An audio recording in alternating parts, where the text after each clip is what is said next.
Hey guys! Welcome back to Mind State, where we help you reach your full potential. In today's video, we will be discussing the power of your unconscious mind. Let's get into it. Why is it that intelligent people procrastinate? Why do people who are so self-motivated often self-sabotage? Why is that no matter how many new business opportunities we get or new skills we try to learn, many of us just find different ways of earning the same amount of money or achieving the same kind of level of success? Now, one thing we do know is that it's not down to a lack of resources or opportunities. We live in a time in history where there are more resources and opportunities than ever before. In fact, there are many people who have access to resources and opportunities that never get the chance to take a swing at life and achieve mediocre or disappointing results. Whereas there are other people who have access to virtually no resources or no opportunity, and yet against all their odds, they've gone out and created magic for the rest of us. If you want to see how to take away the excuse that resources and opportunity are the root reason why you are not successful, study any of the lives of the people on screen. We see them as human beings, but they are really just a bunch of chemicals in a bag. A nervous system is hardwired for comfort. The essence of what makes us, some would say our soul, is hardwired for growth, and it's managing that dynamic tension between how good a comfort zone feels and the innate calling of our potential that lies outside of that. Causes frustration for most people and keeps them on that hamster wheel of mediocrity. So, how do we unravel that?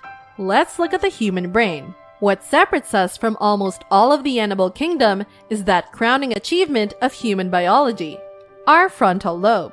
While most animals operate on the fight-or-flight instinct, humans have the ability to think. This means that we don't always act on feelings. We can make conscious choices based on what we want or need. What is the one thing you can do to improve yourself and your life? The answer is, raise your opinion of yourself. It's the most important thing you can do, because your opinion of yourself directly affects how you behave, how you interact with others, and how successful you are in life. You may be thinking, that's great, but how do I actually do it? The answer is by changing your mindset towards yourself. You have to start seeing things differently and believing that there's more to you than meets the eye. Once you start believing this, everything else will naturally fall into place. I know that sounds harsh and maybe even a little pessimistic, but it's true. If you don't believe in yourself and your abilities to become better, then nothing else will matter, not even the best intentions of others. It's like trying to force someone onto a plane when they don't want to go on it. It doesn't matter how much you push them, or how hard they try not to go anywhere near that plane. You can only do so much before either they give up or they get off themselves by making their own decision. Our opinions are largely formed in our childhood years, and it's no secret that we tend to make decisions based on how we were raised. The first law of relationships states that no one can love us more than we love ourselves. One of the challenges is that we are also creatures of habit. We do things because they're familiar and comfortable, not necessarily because they're smart or right for us. Are you an ant? The conscious mind is like an ant, hardworking and determined to get the job done. But you have another part of your brain that's kind of like an elephant. It's huge and strong, and it can stomp on your plans without even realizing it. This is what I call sleepwalking. They're using their conscious minds a small amount of the time, but most of the time, they're making decisions unconsciously based on unconscious beliefs that go back to childhood. If I give you an analogy, imagine that this ant went to a personal development seminar last week and set his goals for this month. He's marching north confidently in the direction of his achievements, but he's walking over the back of an elephant that's heading south. The problem is all of our limiting patterns, limiting beliefs, unresolved self-issues. They're all stored in our unconscious mind, and they're going to trip us up if we don't pay attention to them. Ever have a day when you seem to be doing everything wrong? You're late for work, and your boss yells at you, then you spill coffee on your shirt, and your coworkers make fun of you for it. Then you can't find your keys, so you try calling home for them, but your kids are being obnoxious and won't answer. After that string of unfortunate events, you might feel like there's no hope in sight. But it doesn't have to be that way. Chances are good that if you can relate to this story, there's an elephant in the room. Something about yourself or your life that's preventing you from being the best version of yourself possible. Maybe it's a fear of failure or rejection, or maybe it's an old habit from childhood that continues to haunt you now as an adult. But here's the thing, it doesn't have to stay this way. Once we start seeing why we self-sabotage ourselves, just as how we might identify other patterns in our lives, like overspending or eating too much junk food, we can start taking steps towards changing those patterns. And once we do that, we'll find ourselves moving in the right direction. Are you liking the video so far? Before we get back, don't forget to like, share, and subscribe to our channel and click on the notification bell to get notified of our new uploads. Now let's get right back to it. It's hard to beat our environment.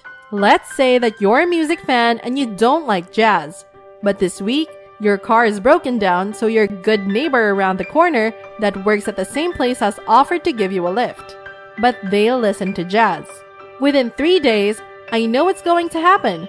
You're tapping your feet with the beat of their song, and after 5 days, you're humming it in the shower. We don't get to choose whether or not we get programmed, but we can choose how we want to be programmed. You can have all the intention in the world to be as warm and hot as you want to be, but if you choose to live in a freezer, the environment will win over time. In other words, you can read all of the positive affirmations you want and stand in front of the mirror saying them out loud until your face turns blue, but if you live with somebody who is constantly pulling you down and reminding you of why you're not good enough and why it won't work at some point, eventually you'll start believing it. The law of conformity is a theory that suggests that we are more likely to conform to the behavior of those around us. If you hang out with 9 recreational drug users, chances are you'll become the 10th, or you'll leave the environment and never look back. But what if you hang out with 9 positive people who look at life through the lens of how we can and why we can't? Hold up a mirror for each other's greatness and be midwives to each other's dreams instead of stealing them. You're likely going to become the 10th or you'll leave the environment. We are adapting machines. Our bodies and our minds adapt to the environments we put them in. We don't get to choose what those environments are, but we do get to choose how we feel about them. The first step toward change is to stop putting the wrong things in your mind, whether it's junk food or bad TV shows or people telling you that you can't do something, and start putting things in that will help you reach your goals. The media is not a charity.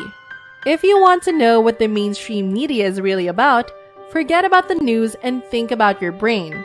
Your brain is an amazing thing, but it's also very easily distracted. It's designed that way, evolutionarily speaking. So, if you're trying to deliver information to someone's brain, you have to hook their attention and get them interested in what you're saying before you can hope for them to understand it. And that's why the media does what it does. It uses negative stimuli to get your attention and then turns on the positive stuff once it has you hooked.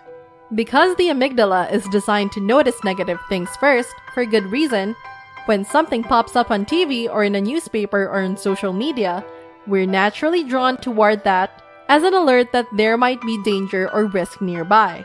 And this makes us pay attention. We don't even realize how much our brains are being manipulated.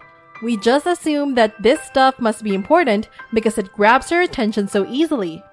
You know how the mainstream media is always telling you how bad things are? Yeah, we get it. It's easy to get caught up in that and start believing that the world is a terrible place and that things will never change. But here's the thing. You can't let yourself believe that. If you're being programmed by the mainstream media, it's time to stop listening to their negativity and start focusing on what's important. You'll find yourself saying, have a look at this, because there are so many good things happening in your life. The media don't want to show those stories because they want to keep people down. But when you look at your own life, What do you see? You see beautiful things happening all around you. So stop programming yourself with why the world won't work and start taking charge of where you point your flashlight. It's no secret that there's a lot of uncertainty in this world, and we can't always control the things that happen to us, or even the way we react to them. But one thing we can control is our attitude. When we commit to self-mastery, we give ourselves the best shot at becoming the best and greatest version of ourselves possible. That's because when you're committed to mastering yourself in your life, you don't just have more power, you have more opportunity. You get to become an example and an invitation for others to change their lives, not an imposition on them. Nobody changes because you tell them to. People change because they're inspired to do so. And inspiration only comes from seeing someone else who inspires them. So, if you want to make a difference in this world, be the change you wish to see in it. At that point, you'll be able to really make a difference yourself. And ultimately, be the embodiment of what Gandhi said, to be the change you wish for others. If you like what you see, make sure to subscribe so you don't miss any of our incredible content coming your way. We'd love to know your thoughts about this video, so leave a comment below. Also, don't forget to subscribe. See you next time!